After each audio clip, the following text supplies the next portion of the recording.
You're listening to Dakota Spotlight. My name is James Wolner. This episode deals with homicide and violence. Listener discretion is advised. This is episode 2 of the Mandan Murders. Last time we heard how the murders at RJR in Mandan impacted so many people, and I shared how this changed my life too. I have to say, working on this story now, it continues to impact my life because I've met some really amazing people working on this story, people you are about to meet too. Among others, 3 young women, daughters of 3 of the victims. Obviously, they didn't have to take part in this series, and Lord knows I hesitated to contact them at all at first. They must have gone through so much already. But they agreed to speak with me, and we'll be hearing from them several times throughout this series.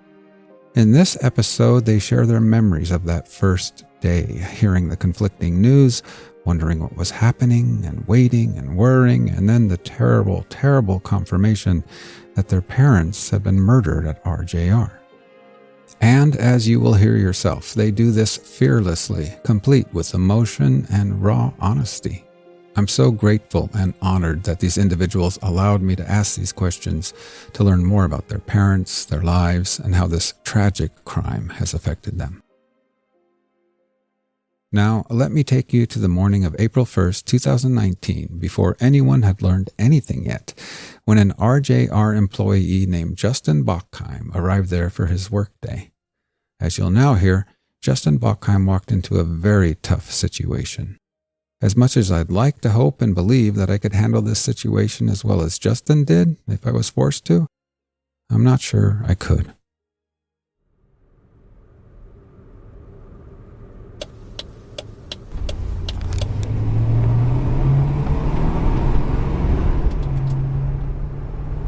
On the morning when everything would change, April 1st, 2019, Justin Bockheim drove to his place of employment, RJR Maintenance and Management in Mandan. It was a chilly dawn with temperatures hovering just below freezing. Justin had been employed at RJR for about 9 months at the time. He worked there as a service maintenance technician. His employer, RJR Maintenance and Management, had been around for about 20 years. If you were an owner of an apartment building in the Bismarck-Mandan area, or if you just wanted to rent out a home, RJR Maintenance and Management could take a lot of work off of your plate. Don't want to deal with collecting rent? No problem. RJR could do that for you. Don't want to struggle with a snowblower or lawnmower for your apartment building? No problem. RJR could do that too. RJR could pay your mortgages, re-rent your apartments, maintain buildings and grounds. They even rented out storage space.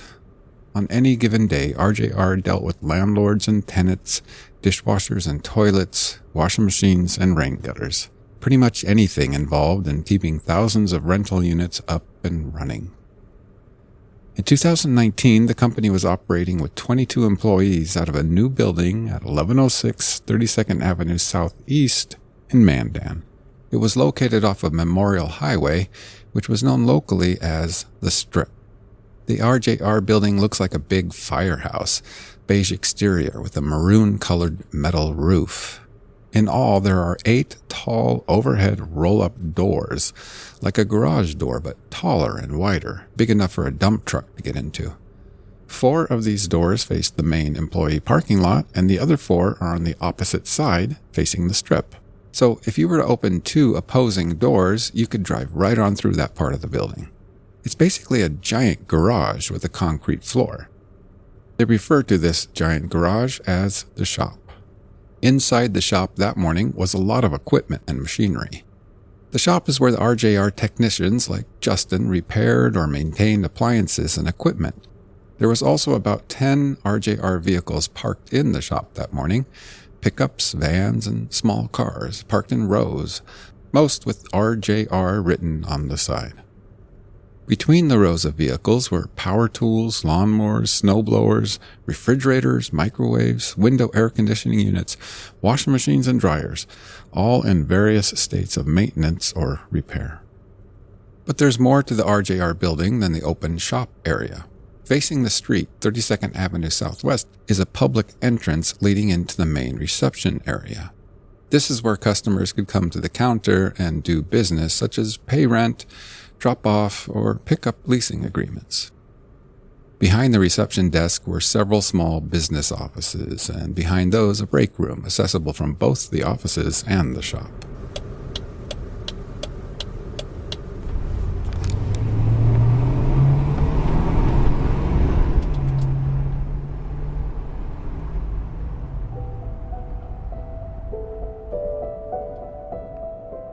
When Justin arrived at around 7:20 a.m. that morning, it was just about sunrise. As he cruised up to RJR, he immediately noticed something out of the ordinary. Where is Bill's pickup, he wondered. Bill was Justin's boss, William Cobb. William, or Bill, was head of maintenance, and his wife Lois worked in the office. It was unusual that the Cobb's vehicle wasn't there. The normal morning schedule at RJR went something like this. At 6:30 a.m., Bill and Lois Cobb arrived, usually together, to get the business up and running for the day. They entered the building, turned off the alarm, turned on the lights in the office area and in the shop. They got the coffee percolating in the break room. They unlocked the employee side door that led into the shop from the parking lot. The next person to arrive was usually Robert Faulkner. He'd pull in around 7 a.m. Sometimes he was accompanied by his wife, Jackie Faulkner, but more often than not, Jackie drove to work a little later on her own. Robert and Jackie were co-owners of RJR. Robert managed the shop and business in general, and Jackie managed the office. After Robert's arrival and closer to 7:30, the service techs like Justin would show up. Then other employees trickled in until about 8 a.m. when the front doors of RJR were opened to the public and operations kicked into full swing. And so it wasn't normal for Bill Cobb's pickup to be gone from the parking lot. On the other hand, Justin did recognize a different vehicle there that morning. It was a small RJR service van that he knew was driven by the on-call technician. That day, the on-call tech was Adam Fuhrer.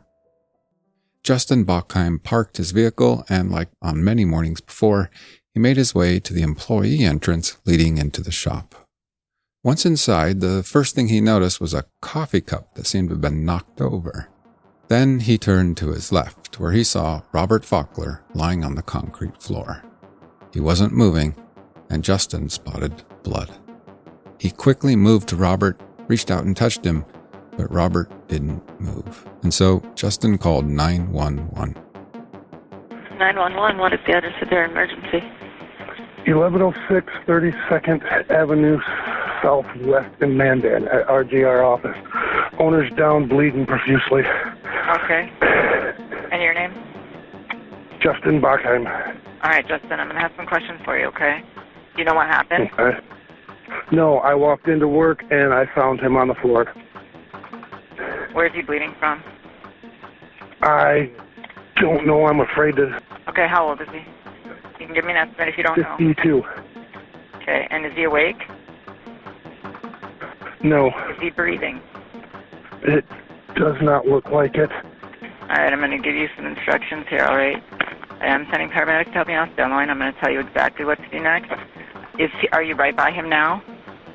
Yes. Okay, listen carefully. I want you to lay him flat on his back on the floor.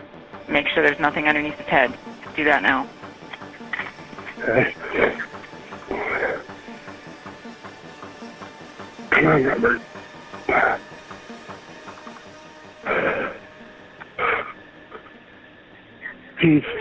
There's no response. Can you get him over for me? I'm going to give you CPR instructions.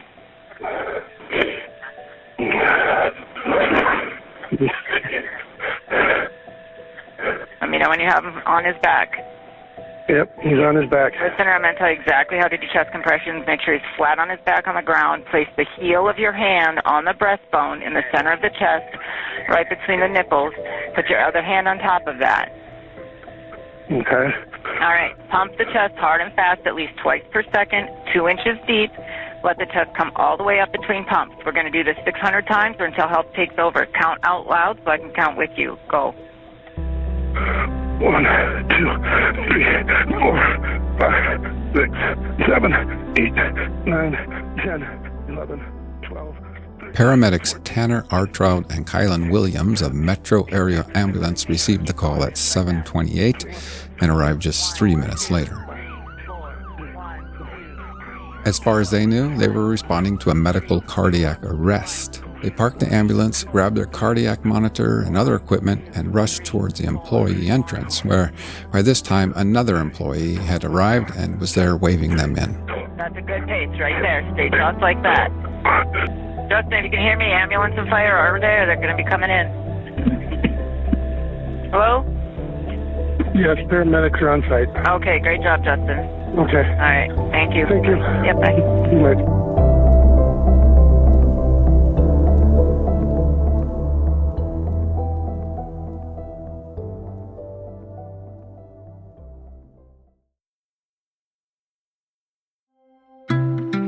Some of you have asked how you can support Dakota Spotlight and the great work James does, delving into these big, complicated stories. The answer is simple. Just get a digital subscription to the forum. Not only will you be helping James, but you'll get full access to news, weather, sports, and more from across North Dakota, South Dakota, and Minnesota. Just visit inforum.com/subscribe to learn more. Thanks. Once inside the building, the medics took over CPR and assessed. What stood out to them was the blood. A lot of blood, not something they were expecting for a cardiac arrest. They found no pulse, and Robert did not seem to be breathing. One of the medics ripped open Robert's shirt and immediately spotted multiple puncture wounds on his chest. But they didn't immediately think stab wounds, maybe some kind of accident. They look up towards the ceiling, searching, wondering, did something fall on this guy? What happened here? Seconds later, the door opened. Mandan police and fire had arrived. The first cop on scene was Patrol Officer Bruce Tessness. He jumped in to help the medics with Robert right away. On his heels was another patrol officer named John Henry, who, like the others, thought he was responding to a fairly routine call for service. I remember I was on a different traffic stop and a medical call came through. Initial call came through as guy in cardiac arrest. Get those types of calls every single day. The paramedics told Tessness and Henry that this was no heart attack. This man has puncture wounds. Can you guys make sure the scene is safe here? So Patrolman Henry scanned the area around Robert's body. Looking around, and I looked down, and then I noticed a blood droplet. It was kind of leading towards the door that I just entered. And the victim was pretty far away for a blood droplet that small. And I don't know, at that point of my career, learning things and stuff like that, it just really stuck out to me. And even then, just looking at him, there was more to it. It wasn't just a cardiac arrest. So at that point is when I started asking people to leave the building to try to secure the scene. Officer Henry turned to RJR employee Justin Bockheim, who had found Robert Faulkner, and said something like, "You'd better wait outside." Justin returned outdoors to the parking lot where more people had arrived and were now huddled up, concerned, wondering what was going on. One of those employees was co-owner Jackie Faulkner, Robert's wife. She was more than just concerned. She was terrified. She'd arrived to find an ambulance, fire, and squad cars at her business. When she rushed to the door, she briefly saw paramedics working on her husband. Someone ushered her out. Someone else said something about a heart attack. In the moment, it was a frantic blur. With employees out of the building and medics still working on Robert, Officers Tessness and Henry were now on the move, quickly checking the area for anything and anyone. They started in the shop area where they hoofed it through the gauntlets between vehicles, scanning, gazing, always moving. Then Officer Henry arrived at a door which led to, well, he didn't know where it led. Through the first door and see a break room, essentially. Little conference table, chairs, fridges, snacks out. It was clear. Then you walk through there, through another threshold. On the other side of this threshold was another area of the building. He first saw an open space, an open office area. It was a type of common space joining several smaller offices together. Officer Henry scanned the room, and that's when he found them. It's hard to think if I was startled or just kind of just popped up right away. Just two people laying on the ground in two different entryways to two different rooms. Officer Henry had discovered Lois Cobb and Bill Cobb. Lois was lying on her back in the doorway of the women's bathroom, and there was a lot of blood. To his left, just inside the entrance to an office, slumped over and motionless on the floor, was William Cobb, his chest soaked in blood. From a call for service for a potential heart attack for one person to now 3 bodies. I quickly backed out to that first door I went to. As I was doing that, I was asking for more officers. Officer Tessness and a third cop named Stepp hightailed it over to Officer Henry to see what was going on.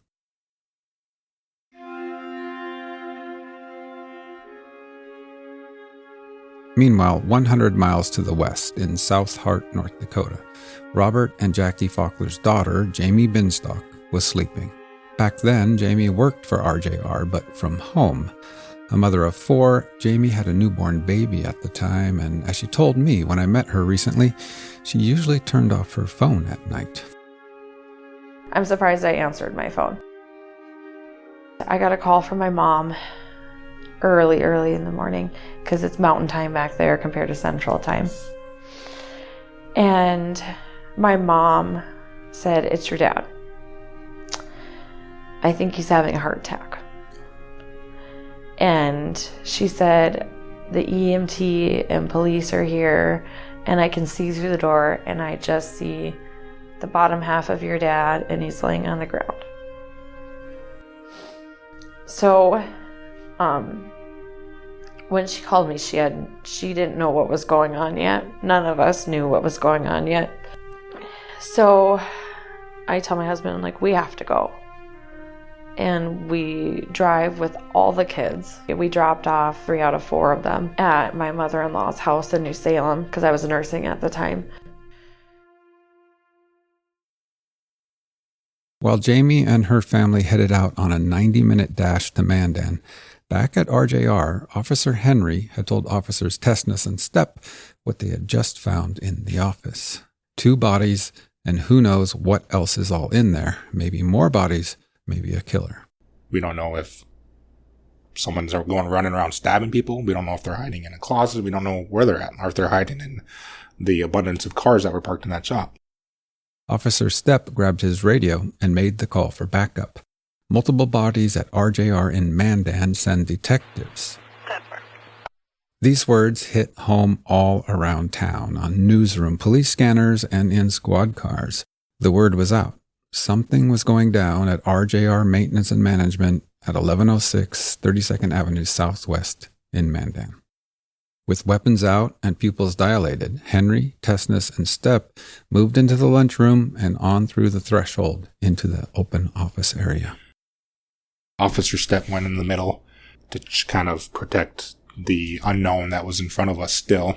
Officer Tessness went around to where the other 2 victims were, and I went to the right, essentially when cleared empty offices. You're just looking for any major area where somebody can hide themselves. Under desks, behind things.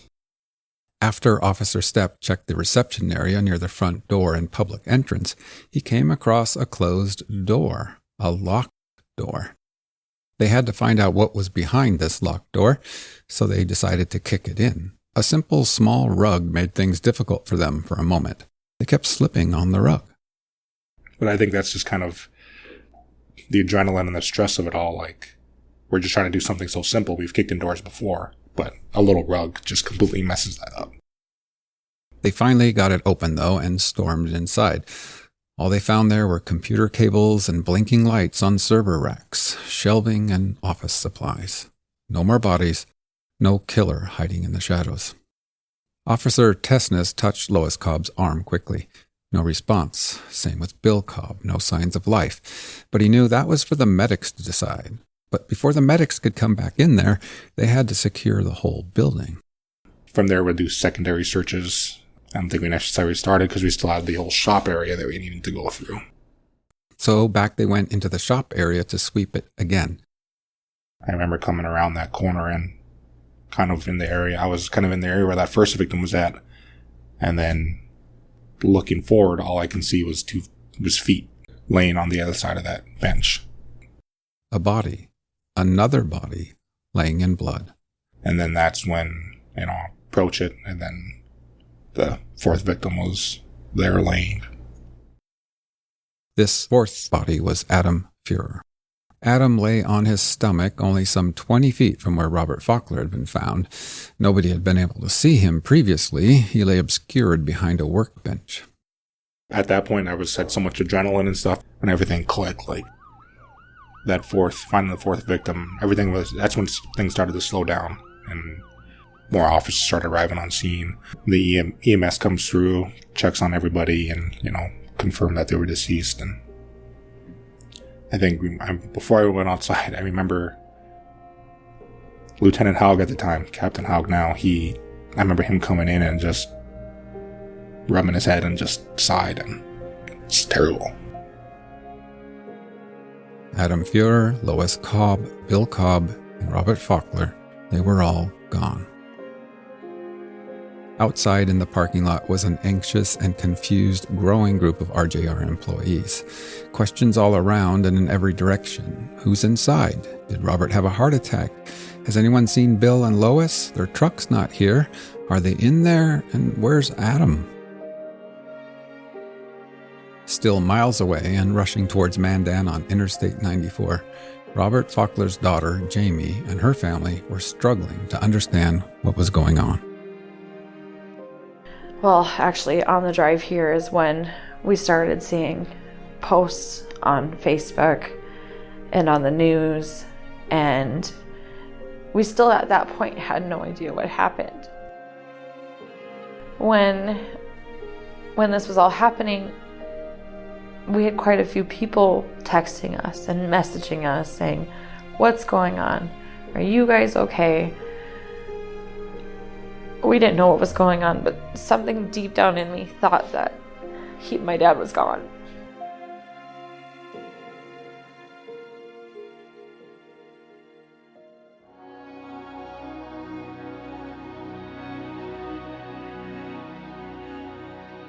Working on this story has got me thinking a lot lately, thinking about something we don't always like to think about.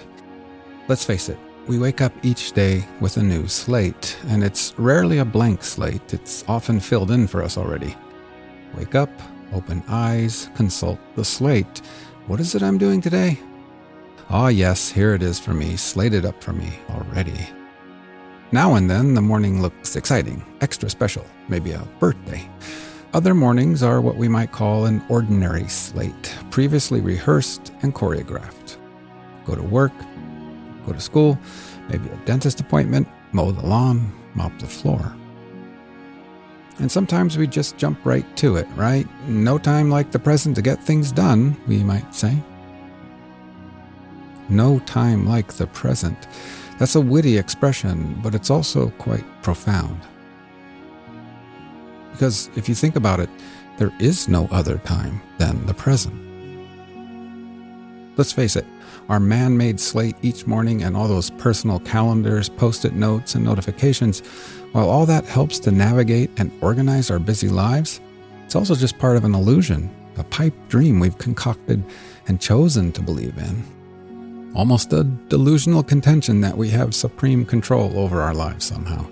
We tell ourselves, if I know what I'm doing today and tomorrow, I can see what's coming. I can predict the future. Of course, we're not dumb. We know we can't predict the future.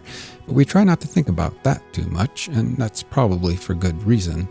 I mean, sure, I suppose we could write it down on our slate, front and center, all in caps. Something completely out of your control might sideswipe your whole life today, forever.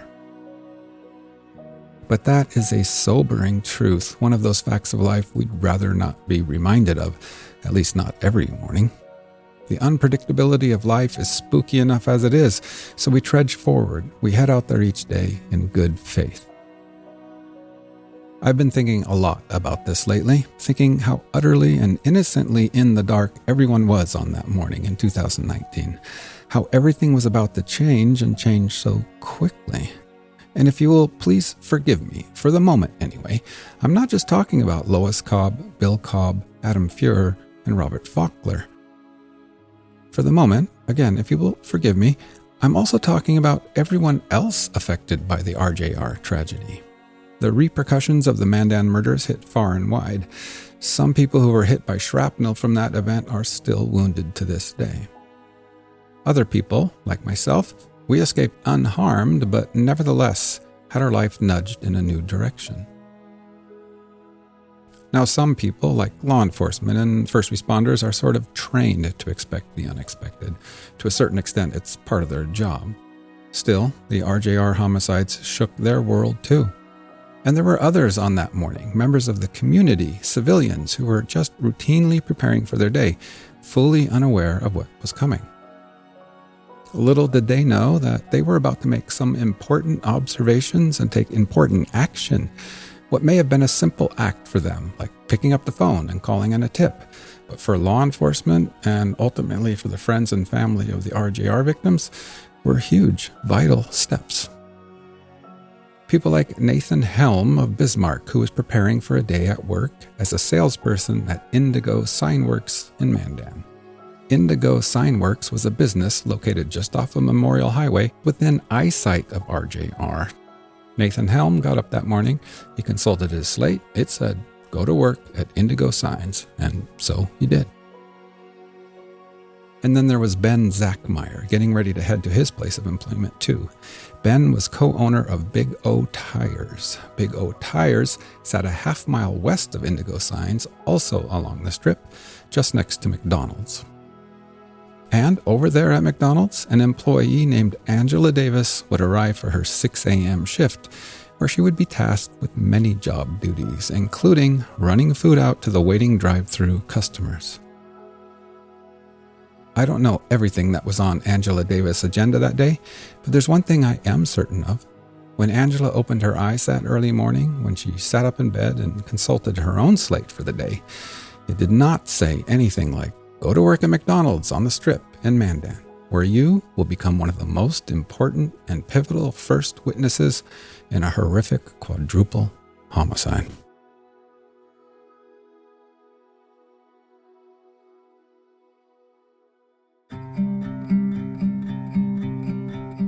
If you're enjoying this episode of Dakota Spotlight, be sure to check out the full lineup of Forum Communications podcasts at inforum.com/podcasts. We have true crime, sports, politics, and plenty of news to keep you in the know and up to date. Visit inforum.com/podcasts to learn more.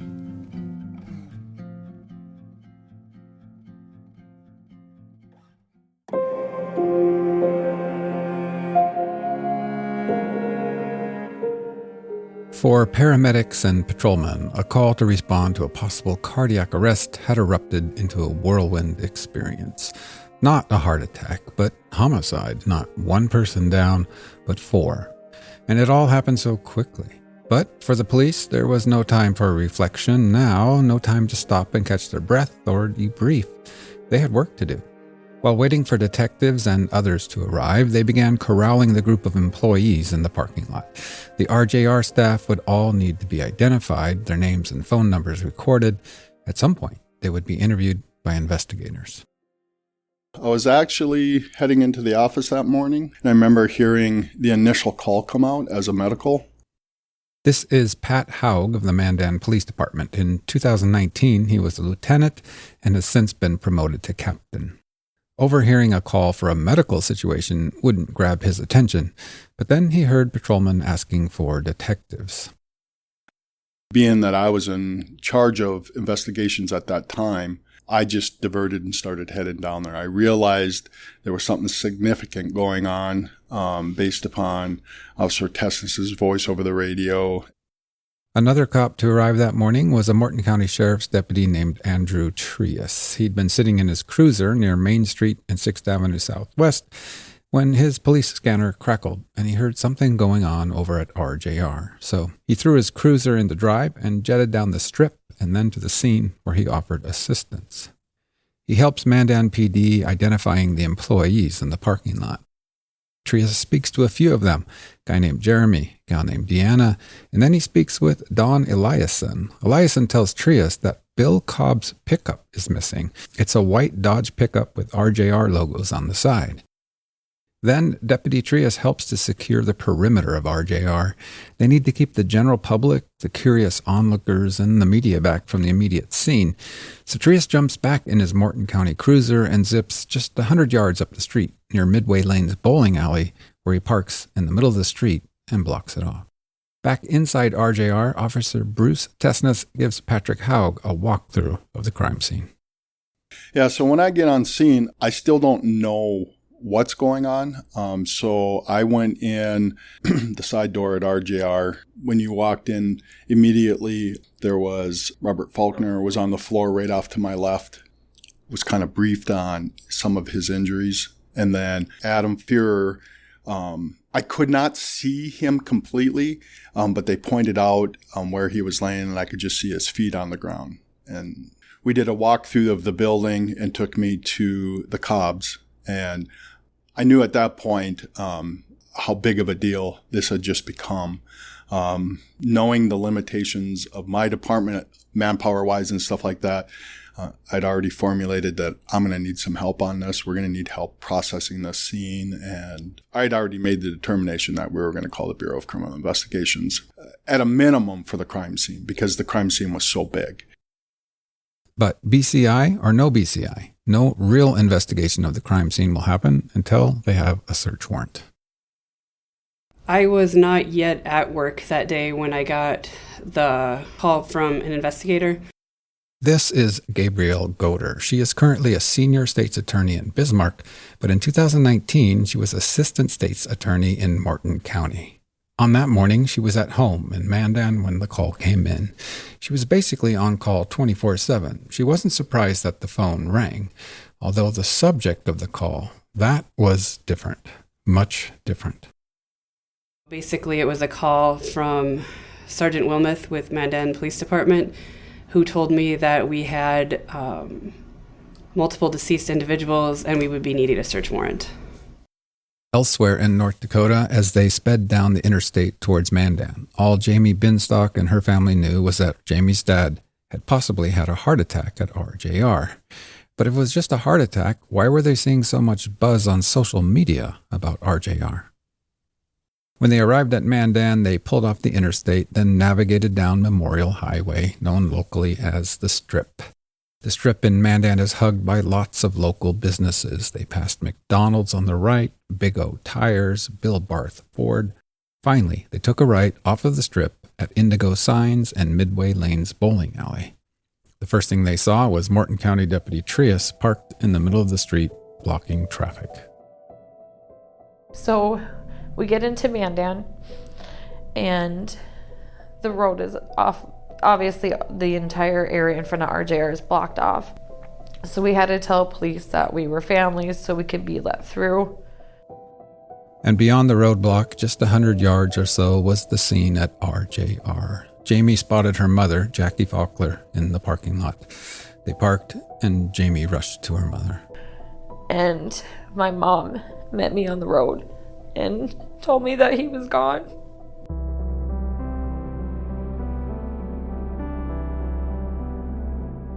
At that point, we still didn't know how he had passed away.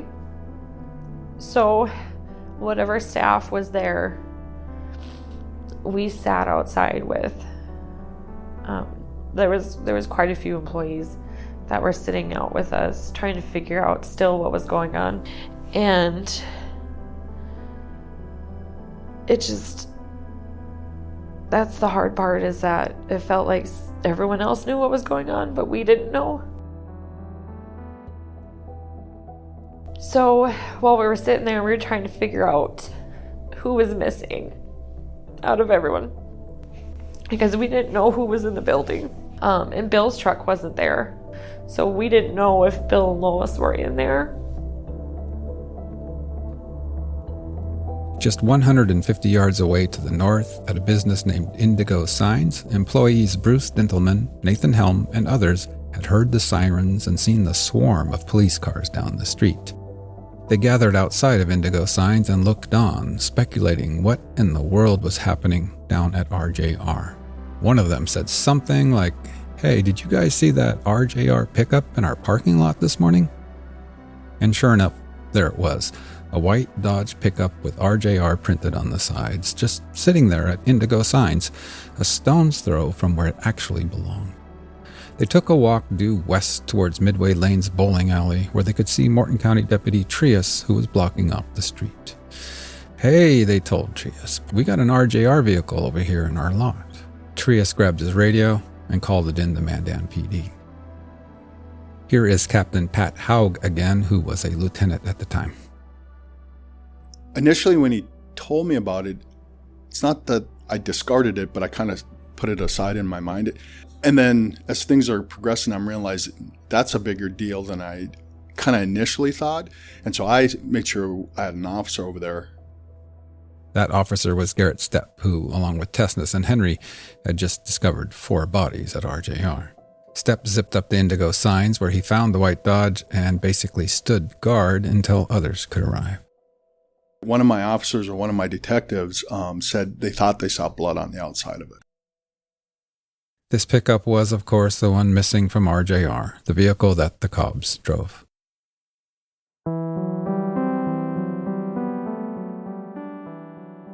While Robert Faulkner's family was right there in North Dakota, the families of Bill Cobb and Lois Cobb were 1,000 miles away near Springfield, Illinois. Bill and Lois' marriage was the second marriage for both of them. They both had 2 kids from previous marriages.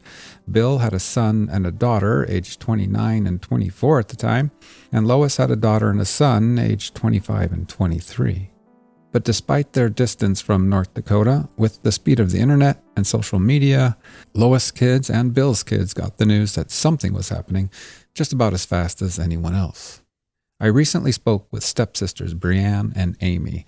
Brianne is Lois' daughter, and Amy is Bill's daughter. Here is Brianne. My brother's ex-girlfriend started calling me back to back, and I was super tired because I had 2 small little children at the time, and I was like, "Hey girl, I can't answer right now, I'm just too exhausted." And she said, "No, this is an emergency." So I answered, and she told me to get on the news, get on Google, figure out what's going on at RJR. And her words were, 4 bodies were found inside. Instantly, panic set over me. I started calling my mom first, calling her back to back, calling my stepdad back to back. When neither one of them were answering, I called my sister. And this is Amy Cobb. I worked at a doctor's office at this time. It was a Monday morning, and I had my phone facing up, and I saw that my sister was calling. And I had like a weird feeling, like a gut feeling or something. Not that I knew anything was wrong at this point, but I answered. She was trying to stay calm, but like you could just hear like panic in her voice. And she's like, "Hey, have you talked to our parents?" And I'm like, "No." And she was like, "Well, I just got a phone call." She was like, "I'm kind of freaking out because I can't get a hold of them." And so I remember walking into a different part of my job, like kind of more private area. And I was like, "What's going on?" I told her what was going on. And so we decided, we set a game plan on who we were going to call to figure out what was going on. I was like, "Okay, well, I'm going to try to call my dad." And she's like, "Okay, I'm going to try to call my mom." Because we knew our parents were one of the first ones that were inside that building every single morning. And I knew my mom was going to be at work that day because she was coming in to surprise everyone. She had had a surgery and wasn't supposed to be at work for another week. Well, she went in because she was bored and she felt better, and she wanted to surprise everyone that she was back at work. And so at this point, I think my panic kind of set in because I called my dad like a crazy amount of times, probably over 100 times. And I was like, okay, well, this is not like my dad. Like at this point, he would have answered and been like, "Hello, crazy. Why are you calling me so many times? Like, what's going on?" But he wasn't answering. And so I called my sister back. "Have you heard from anyone?" And she's like, "No, I cannot get a hold of my mom." We started calling a whole bunch of people. I called the police department in in North Dakota, and they couldn't give me any information, which is understandable. They were doing their investigation.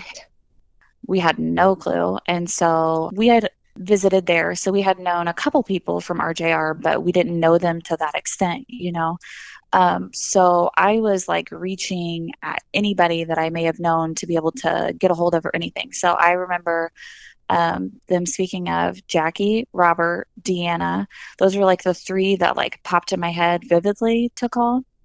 And Chris, who also worked there, and like that's who would watch their dogs sometimes, like if they would go places or stuff like that. So I then at this point called my brother Tyler, and I was like, hey, I can't get a hold of Dad. Bree called me. I'm not really sure what's going on. And at this point, I mean, we didn't know, obviously, we didn't know anything. We just couldn't get a hold of them. And so we knew that there was a situation, but we didn't even know that anyone had died, nothing. I called my brother and he's like, well, I'll try to get a hold of Chris. And I was like, okay. He's like, I'm going to try to get a hold of maybe like Deanna or something. Back in Mandan, North Dakota, Jamie Binstock and the others knew that they had to tell Bill and Lois Kids what was going on. Even if they didn't know exactly, they had a pretty good idea by that point. Here is Robert's daughter, Jamie, again. I knew that my mom had a few of Bill and Lois's kids' phone numbers. I didn't know who she all had. So I ended up calling Amy Cobb, Bill's daughter. At this point, I get a message on Facebook saying, this is Jamie. Please call me at this, or can I please call you? Give me your number. And I texted her messaged her my number, and she called me immediately. And I had to be the one to tell her that we're pretty sure that they were gone.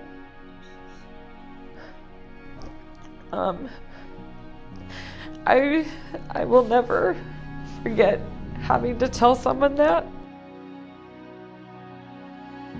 It's pretty much the phone call that obviously no one wants to get, but she said, she's like, I'm really sorry to be the person to call you. We can't find your parents, and I think that they're dead. And Lois' daughter, Brianne. When I heard that, I dropped, and I was in my kitchen. I dropped to my knees, and I just was hysterical. I couldn't move. I couldn't breathe. And all of a sudden, I just felt my mom's embrace. And I knew at that moment that my mom was gone.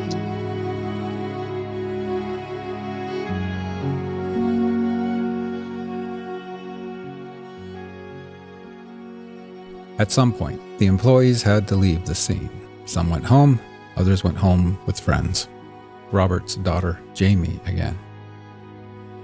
And we put the TV on, and we sat there just watching and waiting to get any notification. And then we got a call that they wanted us to go down to the police station. They sent a message saying if we could have a phone conference with the families of Bill and Lois and Robert and Adam. All of us are here in Illinois, and they're all there in North Dakota. And while we were in one of the rooms, that's when we sat there and they confirmed everyone that had passed away. And then I remember when they said my dad's name and my stepmom's name, I didn't hear anything else after that. Robert Faulkner, age 52. Adam Fuhr, age 42. Lois Cobb, age 45. And William Cobb, age 50. That was it. That's the most I can remember from that day. So I felt like I was just in such a state of like shock and disbelief that this was like even happening, you know?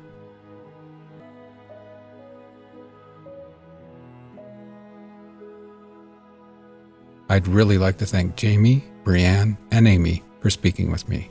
We will hear more from them moving forward in future episodes. I'd like to leave you with a story that Amy told me about that first night. Thank you so much for listening. I'll see you next time. Some of my coworkers came over and like, you know, people just, my friends, they just tried to like It was a moment of like, we don't even know what to do. We just want to be here for you kind of thing. And I remember I was like, I just need a moment. I'm just going to go to the gas station by myself. And I remember I got to the gas station and I literally got there and I like physically couldn't get myself out of the car. Like, it was like I felt like I was just like bolted down in my car.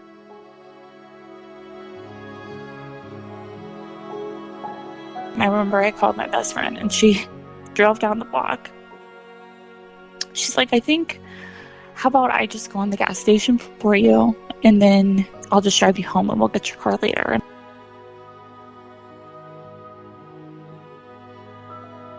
That feeling, it was like the weirdest thing. It happened to me at least 4 more times where I like physically just couldn't get out of my car because I was just so sad and so overwhelmed in disbelief. Like I didn't know how to even move.